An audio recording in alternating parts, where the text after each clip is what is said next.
आज हम अमेरिकी इमिग्रेशन पॉलिसी में आए एक ऐसे भूचाल की बात करने वाले हैं जिसने सचमुच पूरी दुनिया में हलचल मचा दी है।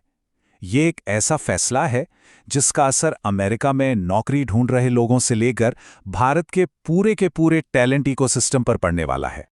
और इस पूरी कहानी के सेंटर में है बस एक नंबर, एक ऐसा नंबर जो सुनने में ही चौंका देता है, $1,00,000। जी हाँ, यही वो नई भारी भरकम कीमत है जो अब एक H-1B वीजा के लिए चुकानी पड़ सकती है। तो चलिए अब जरा गहराई से समझते हैं कि आखिर ये $100,000 का नियम है क्या और ये काम कैसे करेगा। तो देखिए, ऑफिशियली इसका नाम है H-1B वीजा फी प्रोक्लेमेशन। हुआ ये कि 19 सितंबर 2025 को प्रेसिडेंट ट्रंप ने इस पर साइन कर दिया और इसके तहत अब जितने भी नए H-1B वीजा एप्लीकेशन होंगे उन पे सीधा सीधा $1,00,000 का सालाना चार्ज लगेगा। बहुत बड़ी रकम है ये। लेकिन रुकिए, इस नियम की कुछ बारीकियां हैं जिन्हें समझना बहुत जरूरी है। सबसे पहली बात, ये सिर्फ नए एप्लीकेशंस पर लागू होता है। मतलब जो लोग पहले से H-1B पर काम कर रहे हैं वो कह सकते हैं कि फिलहाल के लिए सेफ हैं। दूसरी बात, ये 21 सितंबर 2025 से लागू हुआ है और अभी के लिए 1 साल तक चलेगा। हाँ, इसे आगे बढ़ाया भी जा सकता है। और एक और चीज, कुछ खास मामलों में नेशनल इंटरेस्ट एक्सेम्पशन यानी राष्ट्रीय हित में छूट का ऑप्शन भी रखा गया है। अच्छा, तो ये तो हो गए नियम कानून, पर असली सवाल तो ये है कि इसका लोगों पर असल जिंदगी में क्या असर पड़ेगा। मतलब इस पूरे खेल में कौन फायदे में रहेगा और किसे नुकसान होगा। और ये जानना बहुत जरूरी है क्योंकि सीधी सी बात है, इस पॉलिसी का असर हर किसी पर एक जैसा नहीं होने वाला। यहां पर तस्वीर बिल्कुल साफ है, 2 हिस्सों में बंटी हुई। एक तरफ हैं वो फ्रेश ग्रेजुएट्स या जिनके करियर की अभी शुरुआत ही हुई है। उनके लिए तो समझिए अमेरिकी दरवाजे लगभग बंद ही हो गए। भाई, कौन सी कंपनी एक जूनियर रोल के लिए $1,00,000 का दांव लगाएगी, है ना।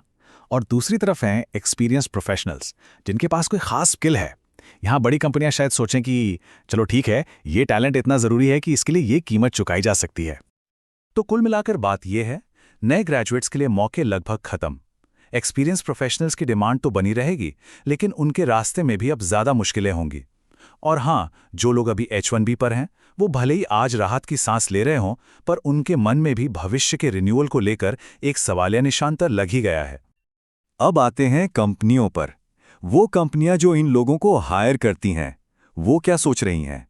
जाहिर है उन्हें भी अब अपनी पूरी की पूरी स्ट्रैटेजी बदलनी पड़ रही है। देखिए, अमेरिकी कंपनियों के सामने अब एक बहुत बड़ा चौराहा है।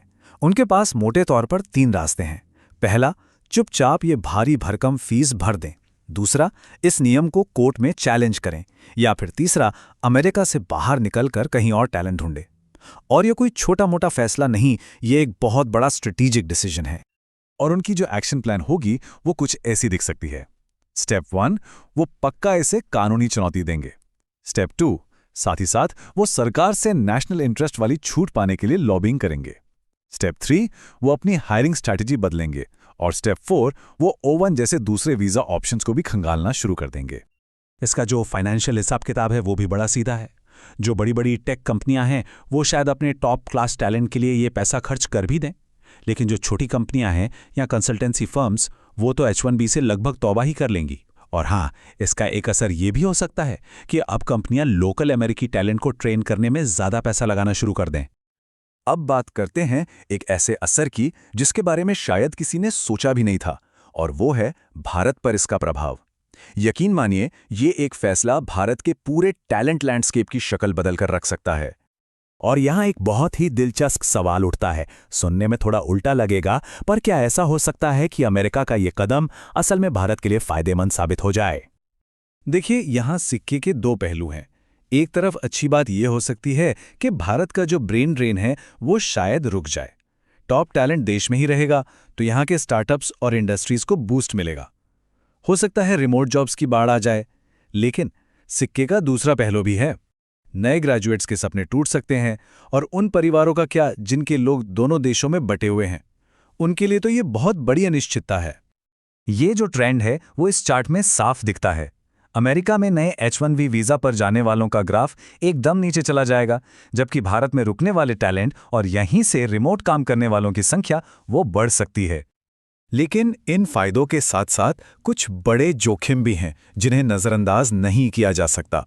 पहला, हमारे युवा इंजीनियर्स को वो ज़रूरी ग्लोबल एक्सपीरियंस नहीं मिलेगा।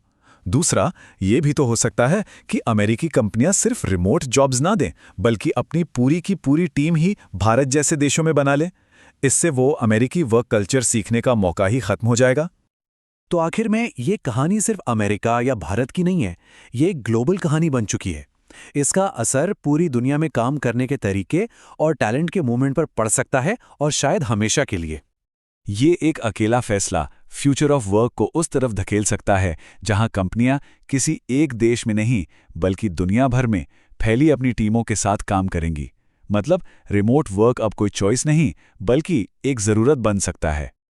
जैसा कि एक एनालिस्ट ने कहा है, ये एक ऐसा गेम चेंजिंग कदम है जो हर किसी को मुश्किल फैसले लेने पर मजबूर कर रहा है, और जो शायद एक पूरे देश के टैलेंट को वापस अपने घर भेज सकता है।